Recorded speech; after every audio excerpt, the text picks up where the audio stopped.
Vamos dar início à nossa aula aqui.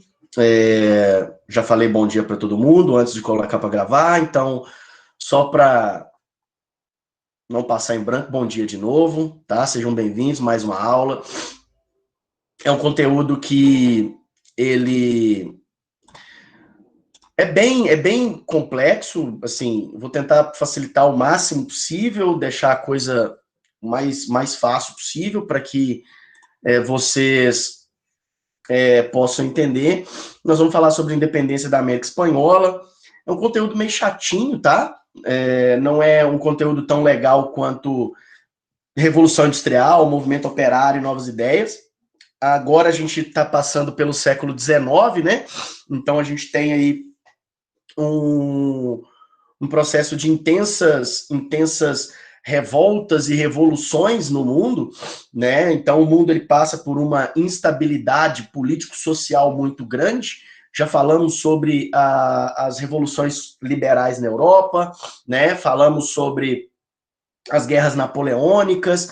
Estamos falando agora como consequência, né, dessas guerras napoleônicas e também das revoluções liberais do século XIX, a gente tem a consequência desses eventos aqui na América, né? Já que a gente tem o processo de independência, de descolonização da América Espanhola, né? E também vamos falar especificamente do Haiti no final da aula. Então, aí nós temos a capa logo de cara já com Simão Bolívar, San Martín, no que a gente chama de Conferência de Guayaquil, que é o único momento da história em que os dois principais nomes, né, que lideram o processo de independência da América Hispânica, que é o general San Martín, José de San Martín, e o Simão Bolívar, eles se encontram pessoalmente, né? Então isso é uma pintura que vai retratar aí o encontro deles, que na verdade não existiu nenhum tipo de relato escrito, né? Assim, não teve. Isso é um hipotético momento em que eles passaram juntos em Guayaquil, porque não tem registro nenhum histórico deste evento, tá? São dois filhos da puta que não entendem de história e por isso sacanearam a gente. Mas vamos lá, e não fizeram a parada, um registro do evento. A primeira coisa que a gente precisa entender, como sempre, né, são os antecedentes e os fatores que levam até o processo de independência, né, destes países. E por que eles não criaram, já que foram dominados por um grande país, né, um país riquíssimo, poderoso durante grande parte da Idade Moderna, que foi a Espanha, a gente precisa entender o porquê que este país, estes países que compõem o continente latino-americano, o subcontinente latino-americano, o porquê que eles não se formaram um grande país, já que todos são culturalmente parecidos, né, em termos linguísticos, em termos religiosos, já que são majoritariamente católicos e falam o espanhol, o porquê que eles se fragmentaram em vários países, né? Antes de mais nada, a gente precisa ir lá para o século XVIII, antes da gente chegar de fato no século XIX, a gente vai lá para o século XVIII para falar de dois movimentos separatistas que meio que deram uma estremecida nas relações entre metrópole e colônia, que foi o do Francisco de Miranda, na Venezuela, na atual Venezuela, e do Tupac Amaru, ali na região do Peru. Tá? O Tupac Amaru ele se dizia descendente do imperador Inca, do último imperador Inca, o Tupac Amaru, né? E aí ele vai aglutinar apoio de indígenas, de mestiços, de criollos, tá? Só que tanto o movimento do Tupac Amaru quanto o movimento Francisco de Miranda, né, que vai ali planejar esse processo de independência, uma luta armada contra os colonizadores espanhóis, nesses dois casos, os movimentos vão ser amplamente reprimidos, pelo exército da coroa espanhola, né, pela força militar da coroa espanhola, porque os membros criollos, né, a elite colonial criolha, ela vai abandonar os movimentos. Inicialmente ela apoia, posteriormente ela abandona os movimentos, porque ela teme que haja uma radicalização, né, porque esses movimentos ele têm conotação popular. Né? Então, assim, isso é muito interessante da gente raciocinar, porque eu já falei para vocês de Revolução Francesa, e na hora que a gente chegou e falou lá sobre os jacobinos, os girondinos, né? Os jacobinos eram a pequena e média burguesia, muito próximos dos sans-culottes, que eram o proletariado urbano francês, e os girondinos, eles eram ali a alta burguesia, né? E essa alta burguesia, ela é muito mais próxima da nobreza do que os jacobinos. Então, quando a gente tem o processo revolucionário francês, quando termina, quando de fato a burguesia toma o poder, os girondinos tentam tirar os sans-culottes da jogada, os camponeses, e comandar, né, o processo revolucionário de fato, fazendo com que a revolução ela não seja tão profunda, que ela não atenda todas as camadas sociais, né, que seja uma revolução mais rasa. E os criollos, eles querem a mesma coisa. E sendo bem sincero, trazendo até para o plano atual, a classe média alta, que em tempos, ela fica insatisfeita com os rumos que o país do qual elas vivem, no qual elas vivem, está tomando, eles vão tentar aglutinar apoio, né, para poder derrubar um governo, mudar um sistema político, criar um processo ali que seja revolucionário ou não, né? Nós já falamos sobre revolução é quebra de status quo, é mudança completa de status quo. Então pode ser uma reforma, pode ser uma... Obrigado, mãe. Minha mãe trouxe café para mim, gente, desculpa. Pode ser um processo evolucionário ou não. O que acontece é que, inicialmente, esses processos, eles iniciam com a elite. Precisam de apoio popular? Precisam. Ô, gente, repetir só mais uma coisa. Eu estou dizendo que, às vezes, em grande parte, começa com as elites. Não estou falando que é todo o processo, não é todos os processos em qualquer lugar do mundo começa com a elite, não, tá? Então, você vai precisar de apoio popular, você precisa fazer número, né? Você precisa de baderna, você precisa de quebradeira, e aí você vai buscar apoio popular. Ocorre que quando o povo vai para a rua e ele percebe que lutando ele pode conseguir algo que ele nunca conseguiu, isso pode assustar aquela classe que chamou ela para a luta. Né? E aí, temendo essa grande radicalização, né, essa classe dominante ela acaba abandonando o barco das mudanças e abrindo caminho para o governo instituído quebrar o pau da população. Por exemplo, o movimento do Tupac Amaru, a gente vai ter em torno de 80 mil mortos. Tá? O Tupac Amaru ele vai ser preso e ele vai ser esquartejado por cavalos. Vocês já devem ter visto algum filme, alguma coisa em que eles prendem os membros do cara, né? 4 cavalos, um em cada mão, um em cada perna, e aí dão a ordem para os cavalos baterem em retirada, para cada um para um lado, e aí você esquarteja o cara dessa forma. O Francisco de Miranda, ele foi preso também, foi enforcado, né? Então, os movimentos foram extremamente... foram fortemente reprimidos, tá? Pela coroa espanhola.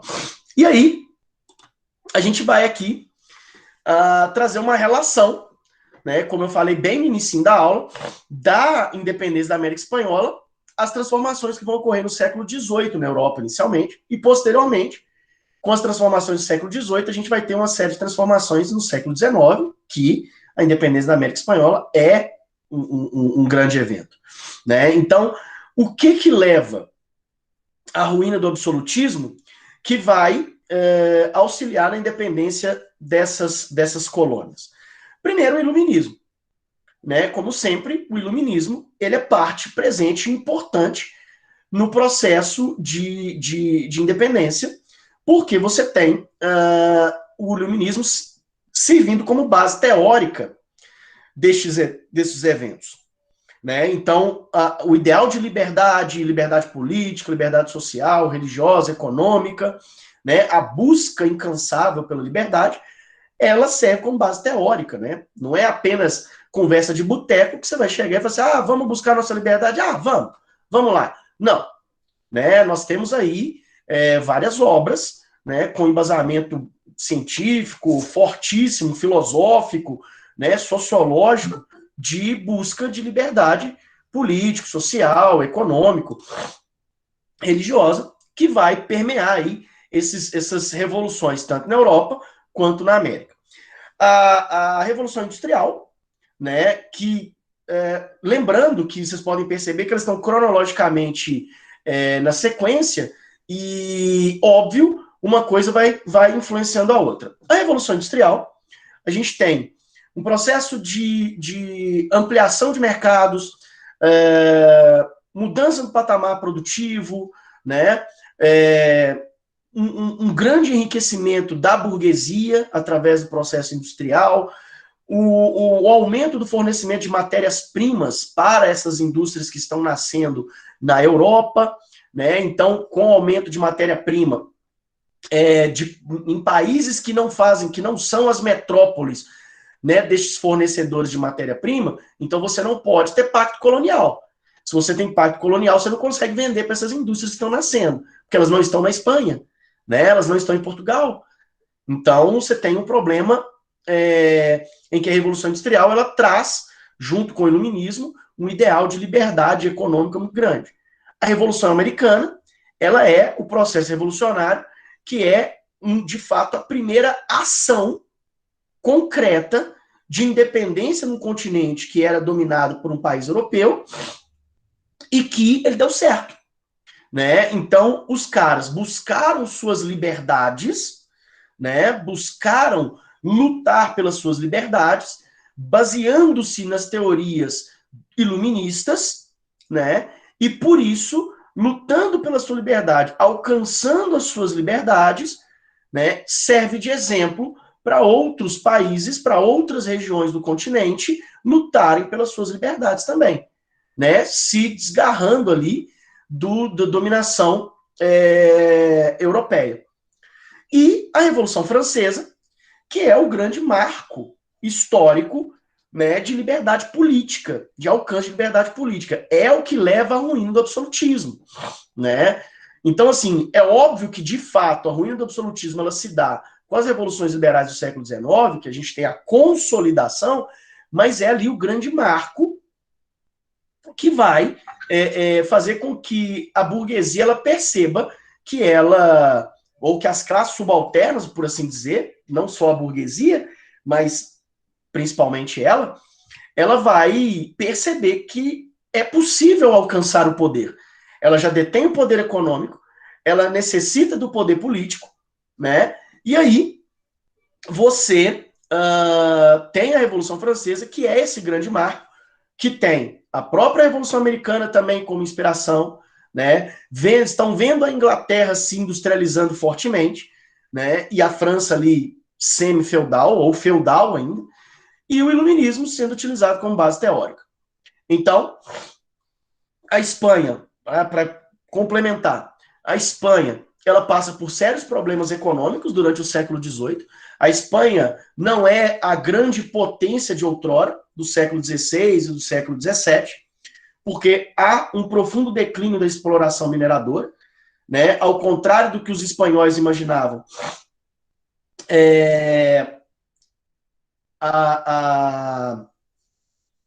As jazidas de ouro e prata não eram eternas, né? E aí você tem um declínio absurdo da exploração mineradora, o que leva a política mercantilista espanhola, né, a política metalista, leva um aumento da dívida com países que têm uma cultura mercantilista diferente, né, como a França cobertista e a Inglaterra comercialista. Então, a Espanha ela tem um atraso industrial muito grande, porque ela usa muito do seu ouro e da sua prata para comprar produtos estrangeiros e não utiliza o seu ouro e a sua prata para o seu desenvolvimento econômico industrial.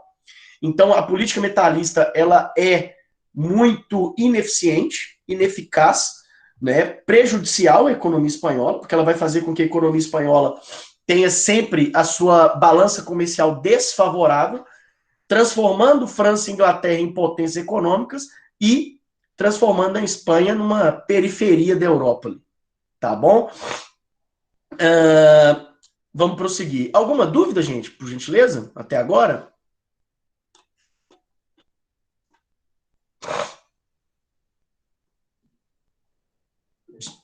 Tranquilo? Beleza, então. Vamos lá.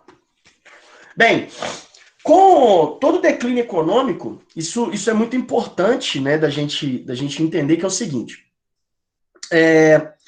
Nós estamos passando por uma crise econômica agora, na verdade, desde 2015, que ela está sendo agravada por conta da pandemia do Covid-19.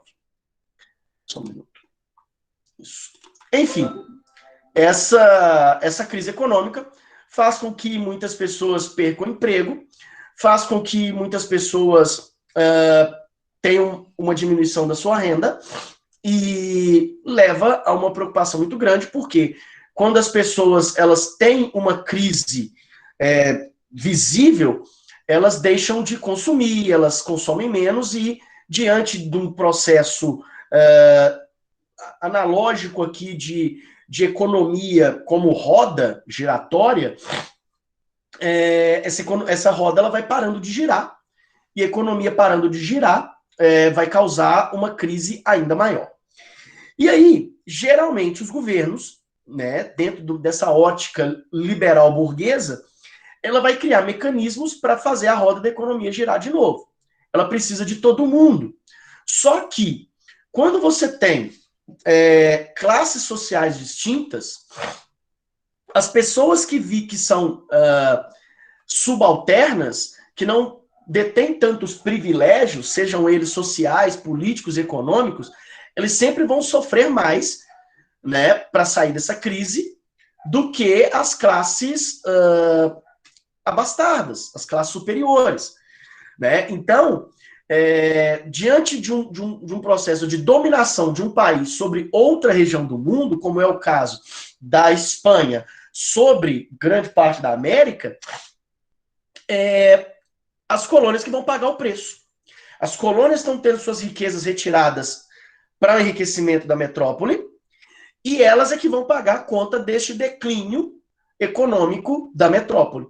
Então, para contornar a crise, a Espanha, né, a coroa espanhola, ela vai aumentar impostos coloniais e vai restringir ainda mais o comércio colonial, ou seja, ela vai fortalecer o pacto colonial, o exclusivo metropolitano. Então, pessoal, a elite criolla, tá, que é a elite colonial, aqueles que nasceram na colônia, mas são parte da elite, eles vão ficar extremamente desagradados, porque eles têm a perspectiva de ampliação de negócios, ampliação de lucros, com a Revolução Industrial inglesa, principalmente, e vê isso tudo sendo jogado pelo ralo, porque a Espanha, a coroa espanhola, ela começa a tomar medidas mais restritivas. Né? E eu sempre digo isso, quando você experimenta um pouquinho de liberdade, você não vai querer menos do que aquilo que você experimentou. Tá bom? Então, além das restrições econômicas, né, os criolhos aumentam o desagravo deles em relação à Espanha, porque, como é sabido, o Hudson trabalhou isso com vocês em colonização da América, tanto espanhola quanto inglesa, isso está na frente B, lá no início do ano, ele diz para vocês que existe uma divisão social muito clara, né, em que os criollos, eles são parte da elite, mas eles são da elite colonial. Então, eles têm restrições dentro da colônia. Eles não são ativos participantes da política colonial. Então, por exemplo, eles estão ali restritos aos ayuntamientos, ou os cabildos, né, que são espécies de câmara de vereadores. né? Enquanto os chapetones, que são espanhóis que vieram da Espanha e vivem na colônia, nas colônias, eles são os grandes administradores coloniais. Então, eles são os detentores de grande poder decisório, enquanto os criollos são marginalizados, mesmo sendo elite. Então, os privilégios políticos sociais usufruídos pelos chapetones irritavam os criollos, que buscavam mais poder. Eles são filhos da colônia e não têm poderes políticos sociais sobre a colônia. Esses poderes políticos sociais, esses privilégios políticos sociais, eles estão restritos aos chapetones, que não são filhos da terra, não são nativos, são pessoas vindas da Espanha, a mando da coroa espanhola, para poder organizar, né, e comandar o processo colonizador. Tranquilos? Bom, se alguém tiver dúvida, pode interromper, tá, galera? A gente tem, então, a gente passa aqui, saindo dos processos de antecedentes e fatores, a gente vai para o processo de fato da independência. A gente tem aqui as características gerais deste processo, né? Ele conta com o apoio da Inglaterra, óbvio que vai contar com o apoio da Inglaterra. A Inglaterra do século XIX, ela é anti-absolutista, né? Nós já vimos isso no fim das guerras napoleônicas com o Congresso de Viena e o surgimento da Santa Aliança, porque a Inglaterra não participa, e a Inglaterra não participa da Santa Aliança, porque a Santa Aliança ela é um braço armado do Congresso de Viena que tem características restauradoras, né, da ordem conservadora absolutista. E, dentro da ótica conservadora absolutista, o ideal de exclusividade metropolitana, né, o ideal econômico de exclusividade metropolitana é muito forte, e a Inglaterra não tem interesse nenhum nisso. Porque onde que ela vai arrumar matéria? Ela tem muita matéria-prima no seu território, mas existe o patamar produtivo, ele está aumentando tanto que ela vai precisar de matéria-prima de outros lugares. Então, por exemplo, o algodão, né, do sul dos Estados Unidos, o algodão brasileiro, né, o melaço das Antilhas espanholas, holandesas, inglesas, que quer que seja. Então, ela precisa de matérias-primas em grande quantidade e com restrição comercial, né, com práticas monopolistas, a Inglaterra não tem interesse de manter a ordem conservadora absolutista na América, dominação espanhola na América. Então, ela vai apoiar os processos de independência, né, dentro daquilo que ela pode fazer, ela vai apoiar os processos de independência na América, interessada nas matérias-primas baratas e na ampliação de mercado consumidor, porque sem pacto colonial, ela pode vender, os caras podem comprar tudo dela, né, e ela vai se dar muito bem, porque é mais gente comprando. A fragmentação territorial é outra característica, e aí tem o porquê, né, que eu falei lá no início da aula. Os criollos, né, que são essa elite colonial, eles estão interessados em ampliar seu poder político e não querem aceitar de maneira alguma que alguém tenha um poder maior do que o deles, mesmo que isso represente uma unificação territorial, criando uma grande América, né, de origem espanhola, que faria frente, em termos populacionais, culturais, econômicos e políticos, principalmente, às grandes potências da época. No caso, a Inglaterra, né, e principalmente os Estados Unidos, que vão iniciar sua política imperialista no século XIX, que é tema, né, das nossas próximas aulas. Então, assim, os caras vão fragmentar o território, beleza? E vai enfraquecer esses territórios perante essas grandes potências, aumentando a influência delas sobre a América. Ponto de vista econômico, não há nenhum tipo de rompimento, tá, com os laços de dependência em relação às potências europeias. Se há fragmentação, os laços continuam amarradinhos. Então, se o ideal de Simão Bolívar, do pan-americanismo, que nós vamos falar lá na frente, ele tivesse seguido em frente, criado. Ô, gente, é óbvio que se não ganha jogo, né? Se o Thiago Neves não tivesse errado o pênalti contra o CSA, talvez teríamos uma chance, né? Se não ganha jogo. Enfim, o que eu quero dizer para vocês é que a independência, se ela tivesse ocorrido de maneira em que os países, né, que as regiões coloniais espanholas tivessem se transformado em um grande país, né, territorialmente falando, isso daria força para conter a influência francesa e estadunidense aqui na região.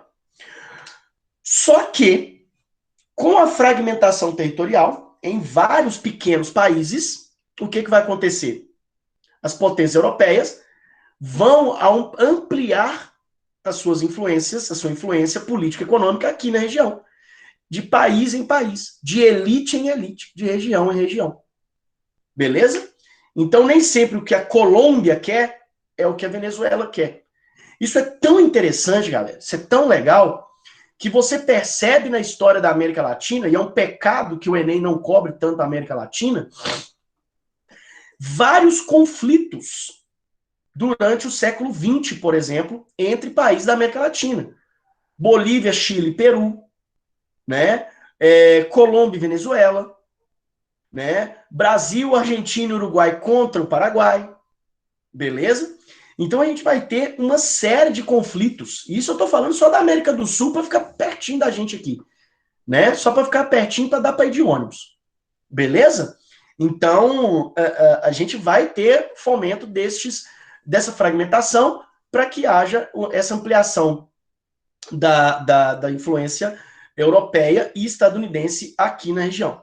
Além disso, esses países não têm uma grande modificação do seu processo produtivo, continuam sendo agroexportadores e importadores de produtos manufaturados, né? Então, produtos com valor agregado são importados, não são produzidos aqui, e continuam exportando produtos agropecuários, tá bom? E qualquer forma de participação popular neste processo, ele vai ser o quê? Marginalizado, vai ser excluído. Aquele que faz parte do povo, né, mestiços, indígenas, negros, serão marginalizados. Apenas a elite, no caso aqui, a antiga elite colonial criouda, é que vai comandar o processo de domínio destes novos países que vão nascer. Tá bom? Passando. Aqui. Deixa eu ver se eu passo algum slide. Só um minuto. Não. Aqui. Bem, aqui nós temos, então, um processo de independência. Agora nós vamos para o fato mesmo, né? Factual. O processo de independência da América Espanhola, ele vai estar intimamente ligado à deposição do Fernando VII na Espanha. Em 1808, a gente vai ter o processo de guerras napoleônicas, de expansão territorial francesa, e a Espanha vai ser dominada pelas tropas de Napoleão, e o Napoleão coloca o irmão dele, José Bonaparte, como novo rei da Espanha, tá? O Fernando VII, inclusive, eu vou contar isso lá na frente, mas assim, só para vocês ficarem ligados, ele vai ser exilado, vai se exilar na Inglaterra, e ele é convidado para ser rei do México, só que ele não aceita, tá bom? E aí, olha que doideira isso, quando Napoleão domina a Espanha, depõe o Fernando VII, você tem o rompimento da conexão metropolitana com as suas colônias. Entenderam? Então, aquela conexão de poder metropolitano sobre suas colônias, ela é o quê? Desconectada. Tá? E aí, olha que massa isso. Por que nós estamos estudando isso aqui agora, com processos até revolucionários de descolonização na América Espanhola, e no Brasil foi tudo feito em acordo. Tudo foi acordado. Tudo foi feito por debaixo dos panos. Porque há um fortalecimento da conexão entre a metrópole e a sua colônia na América. Porque quando Napoleão invade Portugal, ao contrário do que aconteceu na Espanha, com a deposição do Fernando VII, o Dom João e a sua família fazem o quê? Transferem a coroa para cá. Então você tem uma aproximação da metrópole na colônia. Na verdade, você tem uma maior transformação ainda. Você tem a transformação da colônia em metrópole. O Brasil, durante 1808 até 1821, ele vai ser a metrópole. Portugal vira, entre aspas, uma colônia. Isso vai ser, inclusive, oficializado em 1815, quando o Brasil deixa de ser colônia e passa a ser parte do Reino de Portugal. Tá bom? Então, este processo de desconexão da metrópole com as suas colônias aqui na América, né, vai gerar uma forte reação colonial. Os colonos vão criar, né, vão formar ali juntas governativas, que essas juntas governativas têm caráter separatista e vai ser liderado pela elite crioula. Então os caras pensam, é a chance que a gente tem de dominar a porra toda. Então nós vamos fazer isso. Tá bom? Então, dando sequência, a gente tem a primeira tentativa de emancipação, que vai ser na região da Nova Espanha. Lembremos que são 4 vice-reinos. Nova Espanha, tá? Vice-reino do Peru, vice-reino do Prata e vice-reino de Nova Granada. Tá bom? Então vamos lá. Na região da Nova Espanha, que é o atual México, tá? Em 1810, olha ali, 2 anos depois da invasão napoleônica, nós temos, sob a liderança do padre Miguel Hidalgo, uma tentativa de emancipação do México, da região da Nova Espanha. Este movimento vai ser reprimido, mas a semente da emancipação ela está plantada, né? E aí, 10 anos depois, nós vamos ter, então, o Plano Iguala. Em 1820, nós temos o Plano Iguala. Ele é baseado na Constituição Liberal de Cádiz. O que é a Constituição Liberal de Cádiz, Bernardo? É uma Constituição liberal, uma Constituição elaborada, tá, pela burguesia espanhola. Quando Fernando VII volta ao poder após as guerras napoleônicas, o que vai acontecer? Eles apresentam essa Constituição para Fernando VII, que é obrigado a jurá-la, mas depois ele derruba a Constituição, dissolve o parlamento, persegue a burguesia liberal espanhola. Beleza? Então, essa Constituição, essa Constituição Liberal de Cádiz, ela está no contexto das revoluções liberais, da primeira onda de revoluções liberais de 1820, que eu falei isso para vocês também. Então, lá no México, lembra que eu falei que o Fernando VII foi convidado para ser rei do México? Então, ele foi convidado, foi criada uma monarquia no México, e o Fernando VII foi convidado para ser o rei do México.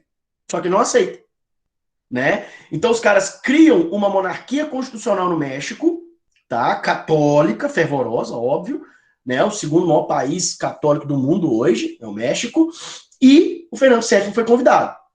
Em 1821, com a negativa do Fernando VII, a gente tem então a ascensão do general Agustín Iturbide, que vai proclamar a independência do México. Como assim, Bernardo? Uai, se os caras queriam um rei espanhol, eles criam uma monarquia, decreta o Plano Iguala, queria transformar o México semi-independente, porque o Fernando VII não seria rei do México, né? Então, o México seria semi-independente. Beleza? Então, o que acontece? Com a negativa do Fernando VII, o Agustín Iturbide, ele vai proclamar a independência do México, de fato, dentro de um regime monárquico ainda, e ele se proclama imperador. Imperador Agustín I. Beleza? E aí, essa breve monarquia dura ali um pouco menos de 2 anos, e em 1823, ele vai ser deposto, tá? Ele vai ser deposto, vai embora para a Espanha, inclusive, o Agustín I, ele vai ser deposto em 1823 e proclama-se uma república. Então, para efeito de curiosidade, em toda a América Latina, apenas 2 países, né, ao se tornarem independentes, se tornaram regimes monárquicos. São eles o México, em 1821, e o Brasil, em 1822. A diferença é que a monarquia mexicana durou até 1823 e a do Brasil até 1889. E a coisa mais imbecil que eu tenho ouvido nos últimos tempos é jornalistas chamando aqueles caras lá dos Orleans e Bragança de príncipe herdeiro critica tal coisa. Príncipe herdeiro diz que não existe racismo no Brasil. Príncipe herdeiro de quê? Se desde o dia 15 de novembro de 1889 nós somos uma república, né? Aí eu pergunto para vocês, e me pergunto às vezes, príncipe herdeiro de quê?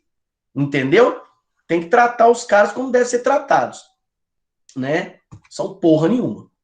Enfim, tipo nós. Quer dizer, eles são porra nenhuma um pouquinho melhor do que a gente, porque eles recebem uma mesada do Estado. Não sei se vocês sabem disso, mas a família real, os herdeiros da família real, recebem uma mesada do Estado. Porque, em agradecimento a tudo que Dom Pedro II fez, depois que eles foram expulsos do Brasil, foi criada uma lei, e ela é pétrea, uma cláusula pétrea das constituições, em que a família real ela recebe, a título de indenização, uma mesada. Então, eles vivem de mesada. E os nossos impostos servem para pagar as coisas que eles fazem. Aí, eu só acho que tinha que ter um adendo na lei dizendo que a gente pode até pagar a mesada para eles, mas eles têm que ficar calados. Não pode falar merda, não. Por exemplo, dizer que não existe racismo no Brasil. E também se proclamar príncipe herdeiro. Entendeu? Eu acho isso errado. E se falar merda, a gente vai lá e tira a mesada. É igual o pai de vocês faz com vocês. Entendeu? Se vocês desrespeitam os pais, o que eles fazem? Vou tirar sua mesada. Entendeu? Aí não te dá mais dinheiro. Até você pedir desculpa, essas coisas. Pedir perdão, lavar um banheiro, arrumar a cozinha. Essas coisas assim. Beleza? Vamos lá, então. Vamos prosseguir aqui. A gente tem o surgimento das novas nações, então, os novos países aqui na América Espanhola, né? O movimento emancipacionista contou com a liderança dos chamados Libertadores da América, tá? Sim, é esse nome mesmo que vai ser dado para eles, e esse nome é muito conhecido de nós todos, principalmente dos cruzeirenses, que tem 2 títulos, né? Enquanto o Sembi, óbvio, só tem um, piada.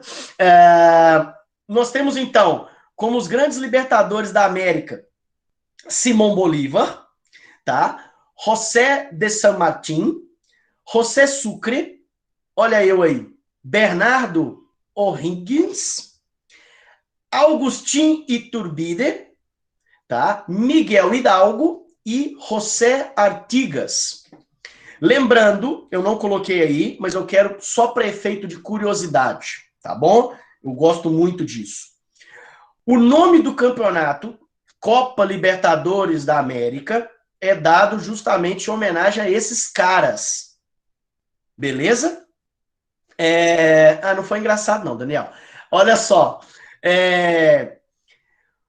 Esses camaradas, eles são o nome da taça que premia, né, o principal campeonato de futebol do continente, que é a Copa Libertadores da América. Então, cada país filiado à Conmebol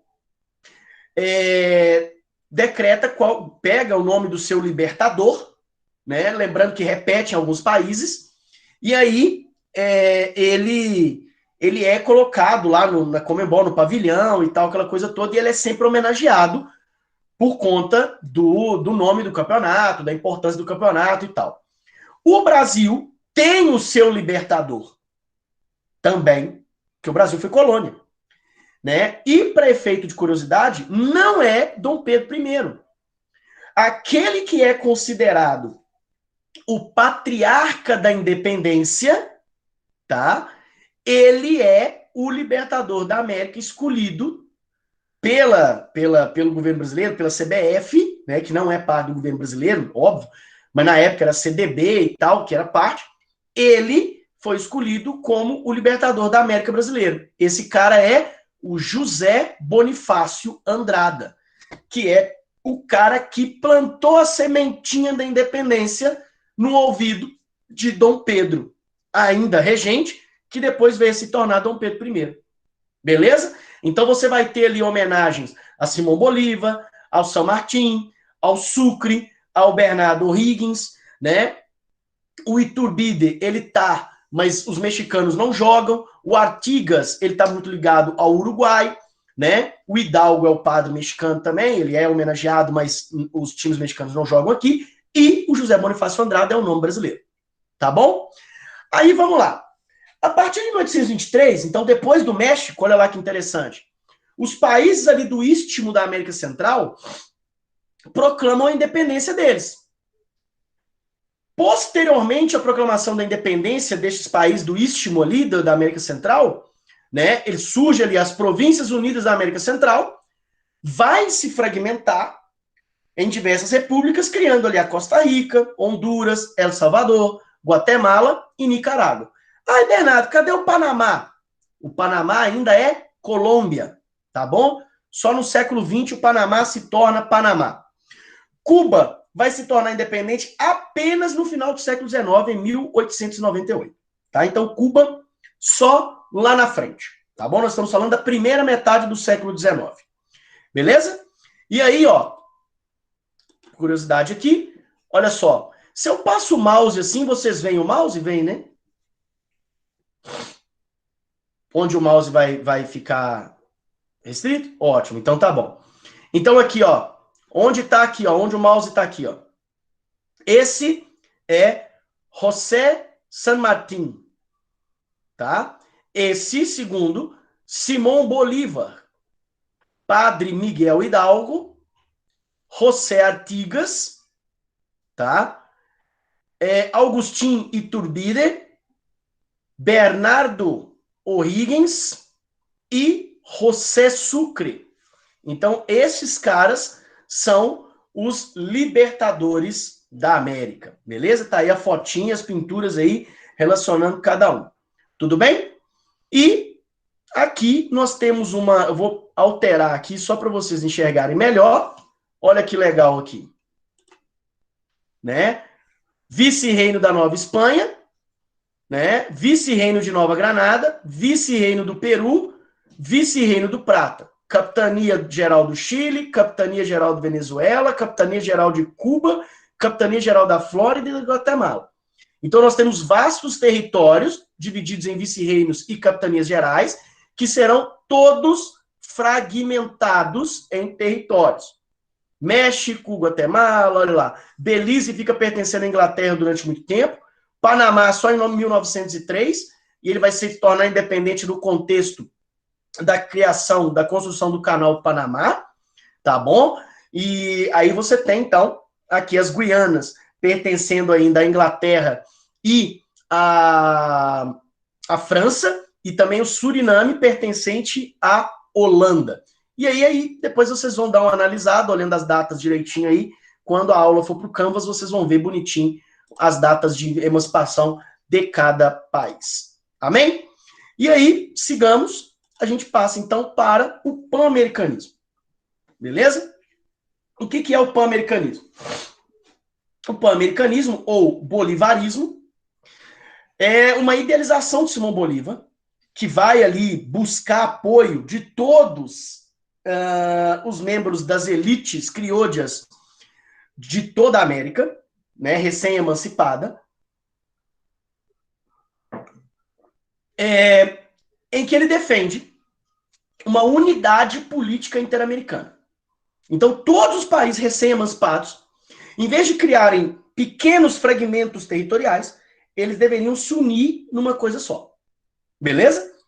Percebam, olha que interessante isso. Percebam, eu vou voltar no mapa para vocês verem uma coisa. Que nós temos vastos territórios, ok? Em vice-reinos e capitanias gerais, que são, durante séculos, dominados de maneira eficaz pela Espanha. Então, qual que é o pensamento do Simão Bolívar? Se houver a fragmentação, desses territórios, nós não vamos conseguir fazer frente a ninguém. Nós vamos ser facilmente dominados pelas potências europeias e pelos Estados Unidos, que têm crescido fortemente, né? Então, vocês podem perceber, por exemplo, que lá no segundo mapa, no primeiro e segundo mapa, olha só lá em cima, o vice-reino da Nova Espanha. Aqui nós temos a falha de San Andrés, tá? Isso aqui, subindo aqui é a Califórnia. O México domina grande parte da Califórnia. E aqui já tem menos México e depois vai ter menos ainda, porque os Estados Unidos vão pegar essa parte toda aqui, ó, depois, né? Isso nós vamos ver em expansão americana no século XIX, Estados Unidos no século XIX. Então, assim, os Estados Unidos estão crescendo, a Inglaterra é a maior potência do mundo. Se nós nos mantermos unidos, vamos fazer frente a esses países. Se nós nos fragmentarmos, nós vamos ser dominados, continuar a dominação desse país, mesmo independentes. Então, o que o Simão Bolívar prega é exatamente essa unidade política interamericana, criando uma confederação de países. O que é uma confederação, queridos? Eu vou explicar trazendo uma analogia de futebol de novo. CBF, Confederação Brasileira de Futebol. O que é a CBF, então? O que é essa confederação?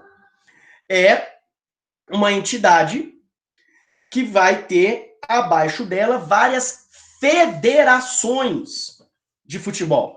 Então, cada estado do país, mais o Distrito Federal, tem uma federação de futebol e a CBF é a confederação. Ela vai abranger todas essas federações. O próprio Brasil é isso. O próprio Estados Unidos é isso. Ele é uma federação. E os estados têm autonomia. Só que existe um governo central. O que o Simão Bolívar queria era isso, né? Ele queria as regiões autônomas, beleza, mas com um poder centralizado. Você teria um grande território comandado por uma pessoa durante um período específico, né, uma república. Essas regiões teriam certa autonomia econômica, política local e tal, mas as ações políticas, sociais, econômicas regionais, ou seja, de toda a região, seria comandada por esse chefe da confederação. E aí o que vai acontecer? Este movimento ele vai ser muito sabotado pelos Estados Unidos e pela Inglaterra, que percebem que fragmentando este território fica mais fácil de dominar, que é exatamente a ideia da Inglaterra, dividir para melhor controlar. Então, a fragmentação territorial vai consolidar a hegemonia econômica da Inglaterra, porque ela vai ter um pouquinho mais de trabalho de conversar com governantes de território, mas os caras eles estão tão fodidos economicamente, são tão pequenos, que eles não têm força para peitar a Inglaterra. Um país grande tem. Ah, Bernardo, por que o Brasil, então, porque grande territorialmente, não peitou a Inglaterra? Porque o Brasil veio de um país chamado Portugal, que estava completamente endividado com a Inglaterra, e o próprio Brasil, o seu processo de independência ele foi diferente, ele foi através de acordo, no qual ele pegou dinheiro emprestado com a Inglaterra para poder pagar a indenização para Portugal. Né? Então já nasceu sendo dominado. Os Estados Unidos desejam a fragmentação política para consolidar o domínio estadunidense, americano, na região. Através do quê? Da doutrina Monroe. Então, os caras vêm com a doutrina Monroe, América para os americanos, auxiliaremos vocês no processo de independência, vocês se tornam independentes e nós não vamos deixar vocês serem recolonizados, mas isso tem um preço. Qual é o preço? Mantenham-se fragmentados, escute o que a gente tem para falar, compre o que a gente tem para vender, né? E não se rebelem. É simples assim. E esse domínio americano, essa política externa americana, ela ainda vai ser modificada no final do século XIX quando Ted Roosevelt, né, o Theodore Roosevelt, ele cria a política do Big Stick, né, New Diplomacy, né, em que ele vai falar que com os países da América Latina você precisa falar macio, mas sempre carregar um grande porrete. Porque quando eles se acharem que estão por cima da carne seca, você mostra para eles quem é os Estados Unidos. Tá bom? Outros fatores importantes para o processo de fragmentação é a ausência de vínculos econômicos entre as colônias. Então não há um comércio efetivo entre as colônias, né? As colônias, elas são voltadas para atender o mercado externo. Cuba não produz açúcar para vender para a Colômbia, né? A Colômbia não produz café para vender para o Peru. O Peru não produz, sei lá, não tem ouro e prata para vender para a Argentina. O Chile não produz cobre. Estou falando cobre porque é o principal produto deles hoje, nem sei se eles já exploravam naquela época. Para vender para o Equador. Não tem uma conexão econômica entre esses países. Tudo é para o mercado externo, né? Os olhos, né, e a vontade econômica dessas regiões, ela é voltada para a Inglaterra, beleza? Voltado para o exterior, voltado para a Europa e os Estados Unidos. Então, essa ausência de vínculos econômicos entre as colônias não as fortalece. No caso, as enfraquece. As isolam economicamente, aumentando a dependência do mercado externo. Então, se o Equador não tem condição de comprar o meu produto argentino, eu vou vender meu produto argentino para quem? Para a Inglaterra e para os Estados Unidos. E aí eles vão definir preço, né? Eles vão aumentar a influência deles sobre o meu governo, né? E assim com o próprio Equador também, que não tem outras fontes de mercado, não tem outros mercados consumidores de seus produtos, e aí vende para um só, e aí fica fácil dominar. Todo mundo entendeu isso, por gentileza?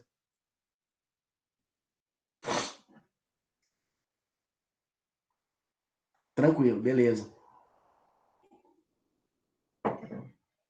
Vocês estão vendo aí que a nossa aula ela vai ser mais curta hoje, tá? 9h26. Eu já estou no slide 12. Não tem problema não. É bom que vocês descansem, tomam café, tiram um cochilo até a aula da Raquel. Isso é maravilhoso. Tá bom? Vamos lá. Caudilismo. Isso, quem gosta de Engenheiros do Havaí já deve ter ouvido a música lá de 1991, né? Herdeiro da Pampa Pobre, que ele fala, né? Se for preciso, eu volto a ser caudilho por essa pampa que ficou para trás. Mas eu não quero deixar para meu filho a pampa pobre que herdei de meu pai. Então aí, isso é uma música do Gaúcho da Fronteira, que foi regravado pelo Engenheiros do Havaí. Nossa, Bernardo, 91, meu pai nem era casado ainda com minha mãe. Eu já tinha nascido. Enfim, já tinha 10 anos de idade, inclusive. Olha só. O que é o caudilismo? Beleza? O caudilismo, ele é um movimento que lembra muito o coronelismo brasileiro. O Hudson já entrou em república com vocês?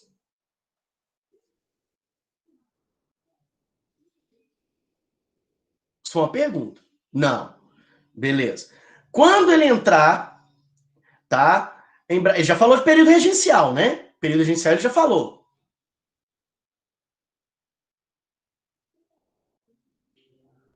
Revoltas nativistas. Ah, não, tá, beleza. Quando ele chegar em período império, Brasil Império, ele vai chegar lá no período regencial e ele vai falar da criação da Guarda Nacional. E a Guarda Nacional vai fomentar o coronelismo. Só que o coronelismo, ele cita ali, vai falar e tal, do poder dos coronéis, que ganha essa patente por causa da Guarda Nacional, mas o coronelismo ele vai ter uma força muito grande no Brasil República, na Primeira República. E o caudilismo, ele se assemelha muito ao coronelismo brasileiro. Então, olha só, o que é o caudilho? O caudilho é o chefe político local. E ele é um grande proprietário. Eu não vou nem falar que ele, em grande medida, ele é o proprietário de terra, porque ele é um grande proprietário de terra, né? Busca manter as estruturas socioeconômicas herdadas desde o período colonial. Então, esses caudilhos, eles são quem? Os antigos criollos. Eles são a elite colonial, tá? E aí, O que é o caudilismo? O caudilismo, gente, ele contribui para a fragmentação política. Por que ele contribui? Porque esses caras querem a continuidade do seu poder local, a manutenção do seu poder local. Estão entendendo isso? Então, em vez de eu me reportar a um poder centralizado, para que eu vou fazer isso se eu posso mandar aqui no meu lugarzinho? Entendeu? Então, eu comando as ações aqui sem precisar me reportar a ninguém. Sem precisar receber ordem de ninguém. E aí, uma das principais características do caudilismo são carisma pessoal do líder. Eu trato a todos vocês, vamos supor que eu sou um caudilho. Eu trato todos vocês de maneira paternal. Eu trato todos vocês de maneira fraternal, né? Então, ou seja, eu vou apadrinhá-los. Então, por exemplo, eu sei aqui, deixa eu ver, como eu tenho, conheço muita gente daqui de Instagram, esses negócios todos, deixa eu ver aqui rapidinho, ó. Quer ver? Eu sei que a Inara, que ela tá aqui, a Inara gosta do Flamengo. Aí, o que eu faço? Para ter o carinho da Inara, para ter o apoio dela, para ela fazer tudo aquilo que eu pedi, eu dou uma camisa do Flamengo para ela. Entendeu? Ou dou ingresso para assistir um jogo do Flamengo quando os estádios estiverem liberados para voltar para lá. Eu sei que a Isabela... eu não acharia.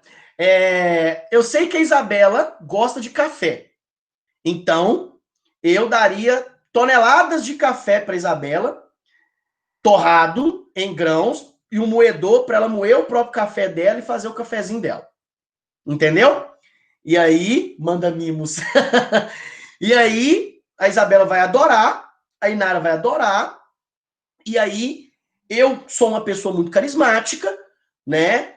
E por isso vocês vão me adorar. Lembrando, nós vamos falar isso de novo em nazifascismo, que carisma não significa ser engraçado. Carisma é conseguir convencer vocês de alguma coisa.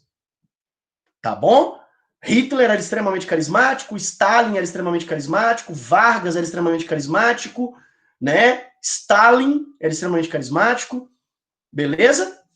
Então não significa que eles são engraçados. Personalismo.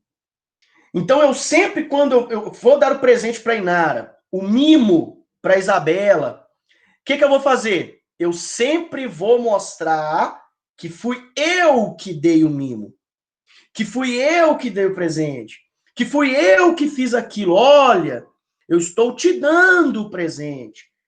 Lembre-se disso quando eu precisar que você se lembre, tá? Autoritarismo, né? O autoritarismo é o seguinte, vamos lá, deixa eu ver outros nomes aqui, Dara e... deixa eu ver, Daniel. Os dois não receberam os mimos, ficaram bravinhos e começam a falar mal de mim pelas costas. O que eu vou fazer? Expulsá-los da região que eu comando. Eu sou autoritário. Não antes dos meus capangas deram couro nele. Isso mostra para eles, inclusive, né, que eu e os meus capangas sempre vamos andar armados e só nós podemos fazer isso, andar armados na região. Então eu vou demonstrar a minha autoridade através das armas, gerando muita instabilidade, gerando desunião, porque enquanto Inara e Isabela me amam, a Dara e o Daniel não gostam de mim, e por isso vai ter desunião entre os dois grupos, e gera pobreza. Porque eu sempre vou deixar vocês na pobreza. Eu dar a camisa ou o ingresso para Inara, o café para Isabela, não significa que elas são ricas. Não, senhor. Não, senhor. A Inara tem ingresso para ir no jogo do Flamengo, mas não tem arroz para almoçar. Né? A Isabela tem café para tomar, mas não tem feijão para cozinhar. Entenderam, pessoal? Eu sempre vou criar uma relação de extrema dependência das camadas subalternas a mim, o grande caudilho. E quem não andar na linha, quem não gostar de mim, vai sofrer as consequências. Isso lembra muito o coronelismo aqui no Brasil. Tá bom? Alguma dúvida em relação a isso, por favor? Beleza. Eu vou prosseguir então, porque ainda continua. Vamos lá. O caudilismo, então, os caudilhos, eles têm profundo desrespeito, tá, às instituições, abusam das instituições, beleza? Criam milícias que não reconhecem nenhum poder instituído. Então, por exemplo, existe na minha cidade uma Câmara de Vereadores. Eu sou o caudilho de Governador Valadares. Sou o grande coronelzão de Governador Valadares. E aí tem lá a Câmara de Vereadores de Valadares. É um poder, é uma instituição de Valadares, né? Então, os vereadores votam leis, né, suprimem, fazem ali as coisas necessárias para o bom andamento da cidade, na teoria. E aí, o que acontece? Os caras votam uma lei em Valadares que, por exemplo, me prejudica. Eu não tenho respeito nenhum por essa instituição, não vou respeitar a lei, e eu vou, inclusive, mandar os meus capangas metralharem a Câmara de Vereadores para mostrar quem é que manda na região. Entendeu? Aí essa relação é muito ambígua. Olha que legal. Porque se tiver vereador que seja do meu grupo político, né? E aí, voltando aos 4 alunos que eu citei como exemplo. Dara e Daniel são meus inimigos. Isabela e Inara são meus amigos. Então, eu só vou respeitar essa instituição, né? Eu posso metralhar parte da Câmara de Vereadores, não ela toda, né? Por exemplo, em vez de metralhar a Câmara toda, eu metralho o gabinete do Daniel e da Dara. Não da Inara e da Isabela. Só para mostrar quem é que manda, quem é que está no comando. E aí, pelo medo, eu submeto essas instituições aos meus privilégios. Entenderam? Então, eu tenho essa relação ambígua com os poderes, eu quero pessoas do meu grupo político lá, e eu vou reconhecer essa instituição se tiver harmoniosamente submetida aos meus privilégios. Tá? E aí eu consigo o apoio, como eu expliquei mais cedo, espontâneo ou coagido, eu vou coagir as pessoas a me apoiarem, ou as pessoas vão me apoiar porque não querem ser coagidas, ou porque gostam de mim mesmo, trouxas, de uma população desprovida de meios de se revoltar contra a opressão do caudilho. Não adianta. Meus homens são treinados, eles têm armas melhores que vocês têm paus, pedras, enxadas, meus homens têm pistolas, metralhadoras, né? Então, não adianta. Vocês são ali, terão que me apoiar de maneira espontânea, ou eu vou fazer vocês me apoiarem. Entendeu? Sem condição nenhuma de vocês tentarem sublevar-se contra o meu poder. Amém? E aí, a gente vai para a última parte da nossa aula, né? O caudilismo ele está muito presente no processo de independência da América Espanhola, beleza? E aí, a gente vai para a independência do Haiti. A gente termina aqui a América Espanhola e a gente vai para o Haiti, né? Que é uma ilhazinha da América Central, vou mostrar para vocês daqui a pouco. Ela é colônia da França desde 1697, finalzinho do século XVII, tá? Produz muita cana-de-açúcar e, através da cana-de-açúcar, que é a matéria-prima, você produz o rum, né? Que é uma manufatura da cana-de-açúcar, né? O legal, por que era tão importante a independência do Haiti? Porque o processo de independência foi liderado por escravos e ex-escravos, e não pela elite da região. O movimento ele vai ter início em plena Revolução Francesa, e é uma parada muito interessante. Porque, sob o comando do Toussaint Louverture e o Jean-Jacques Dessalines, eu espero que vocês tenham entendido a minha pronúncia do francês, porque ela é mais da região sul da França ali. E o interessante é o seguinte: em 1791, em plena Revolução Francesa, esses caras simplesmente recebem notícias de colonos franceses que vão, comerciantes franceses que vão para o Haiti, recebem notícias, tipo assim, ouvem as notícias de que na França o pau tá quebrando, de que a burguesia está tomando poder, de que estão cortando cabeça da nobreza, de que o pau está quebrando, e os caras pensam, olha, então quer dizer que lá na França eles estão cortando cabeça de quem os oprime? Sério? Então a nobreza opressora está perdendo a cabeça? Que bacana, que legal. Vamos cortar a cabeça de francês aqui também? Vamos. Então é isso que vai acontecer. Escravos e ex-escravos vão pegar em armas, vão se rebelar e vão começar a cortar a cabeça de geral. Entendeu? Não é escravo, não é ex-escravo, vai perder a cabeça. Homem, mulher, não importa. Tá? É opressor, perde a cabeça. Vai morrer. Bacana? E aí, sabidamente, os senhores de terra e as tropas francesas, né, que serão enviadas por Napoleão, a partir de 1802, né, vão lutar contra os revoltosos, né, os revolucionários.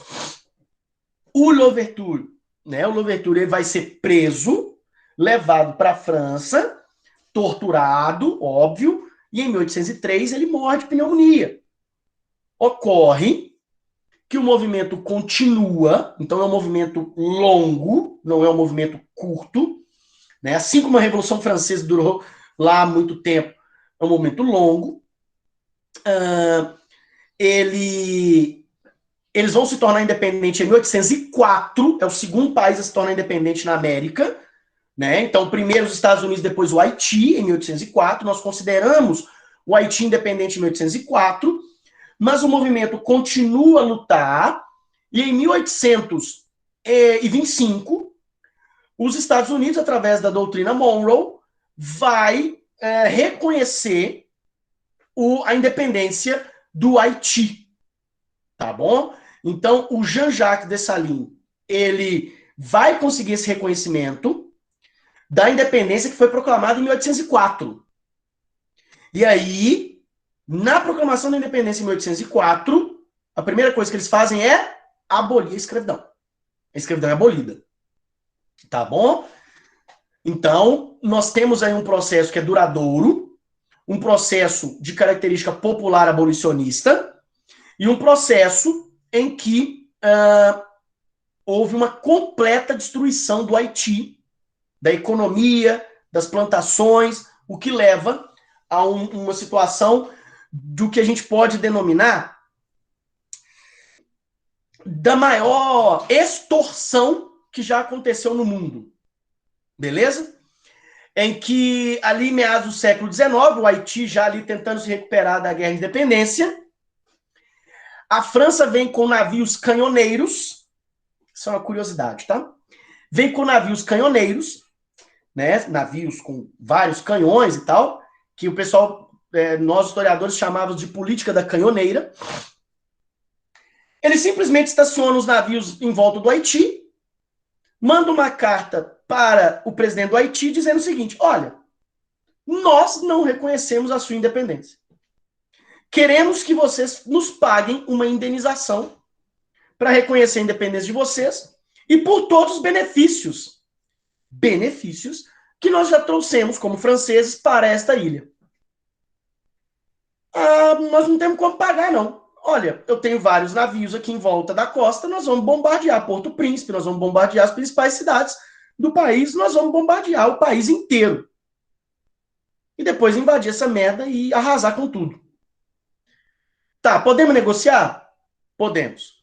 O Haiti pagou uma indenização de mais de 2 bilhões de francos na época, que isso valia mais do que o dólar, e o Haiti terminou de pagar essa dívida tem pouco mais de 30 anos, eu acho. Tá?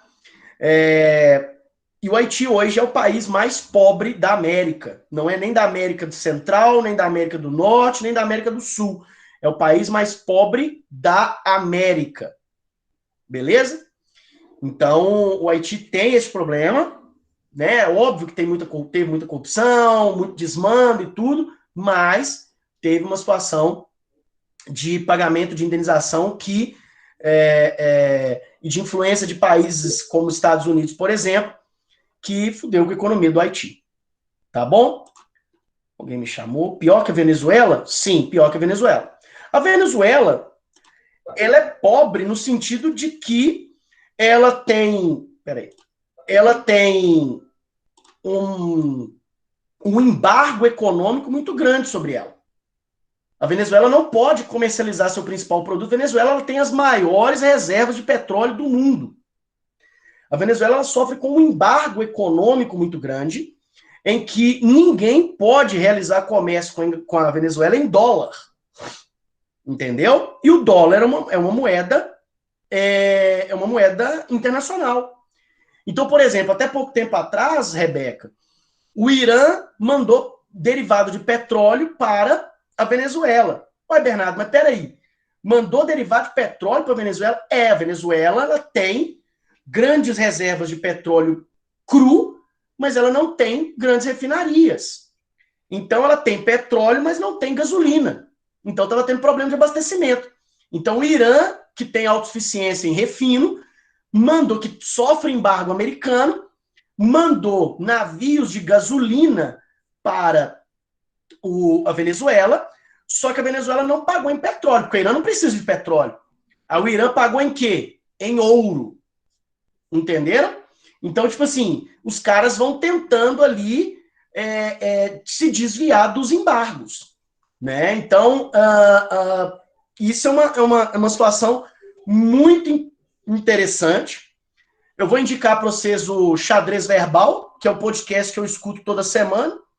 Vocês não precisam escutar o podcast todo, porque o podcast ele tem, como agora ele está quinzenalmente, ele está com duração de 4 horas. Então vocês podem ir no site xadrezverbal.com.br e lá tem a temporização do podcast. Aí vocês vão lá em Venezuela e escuta a sua parte da Venezuela. Aí escuta tudo que vier para trás aí dos últimos meses, que vocês vão entender o que eu estou falando. Tá bom? Passando aqui, olha só. A gente tem o Haiti. Eu vou aumentar aqui também para mostrar para vocês. Aqui. O Haiti. Aqui, ó, é a fronteira. Essa ilha é a ilha de Isla de Hispaniola. Que essa ilha, ela era uma só. Com a descolonização, ela vai ser separada. Essa parte era a parte francesa, essa parte espanhola. Então, aqui virou República Dominicana, tá? E aqui o Haiti. Aqui é a capital, Porto Príncipe. Cuba está aqui do ladinho, tá bom? E aqui está a fronteira dos países. Aqui nós temos uma imagem, né, retratando ali a revolta dos escravos. O escravo que segurando a cabeça, acho bem emblemático isso aqui, adoro. Aqui o Louverture e aqui o Dessalines, tá bom?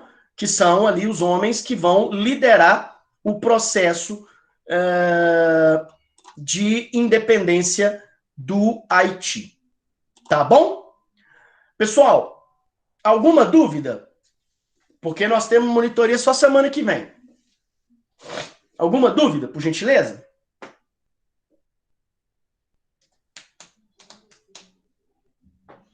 Gente, bom dia. Não? Beleza. Então, um grande abraço para vocês. Fiquem com Deus. Obrigado pela atenção de todos. Obrigado pela participação. Espero revê-los na semana que vem. E boa semana para todos, viu? Lucas, eu tô fazendo levantamento de questões, porque questão de América Espanhola é um saco, cara. Mas eu devo mandar isso até a hora do almoço, tá bom? Daqui a pouco eu tô enviando tudo no Canvas. Grande abraço para vocês, fiquem com Deus. Juízo, fiquem em casa. Tchau, tchau.